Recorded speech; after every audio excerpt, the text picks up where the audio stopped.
Untuk melestarikan kuliner warisan nenek moyang yang mulai hilang, puluhan milenial di Banda Aceh menggelar tradisi tut apam atau memasak apam. Kuliner khas Aceh ini biasanya dimasak pada bulan Rajab 2 bulan sebelum Ramadan.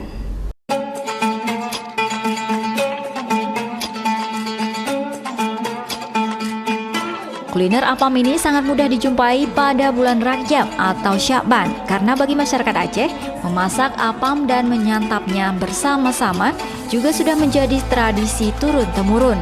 Bagi masyarakat Aceh, apam atau yang lebih dikenal dengan sebutan serabi merupakan makanan cemilan atau kue yang terbuat dari tepung beras yang disuguhkan dengan kuah santan berisikan pisang, buah nangka tua dengan cita rasa gurih dan manis. Adapun proses memasak apam biasanya dilakukan warga dengan menggunakan belanga tanah liat ukuran kecil. Lalu tepung beras yang telah mencair dimasukkan di atas belanga sekitar 10 menit di atas api. Dan bahan bakar yang digunakan berupa kayu atau pelepah pohon kelapa kering. Hal ini sengaja dipilih agar adonan tepung masak dengan merata dan tidak hangus. Ini bagian dari upaya kita, ikhtiar kita untuk mengingatkan lagi masyarakat Aceh ya, khususnya di kota Banda Aceh, bahwa kita punya tradisi yang selama ini mungkin kita kenal di luar Banda Aceh, tapi di Banda Aceh sangat sulit kita mencari orang yang menjual kuliner apam.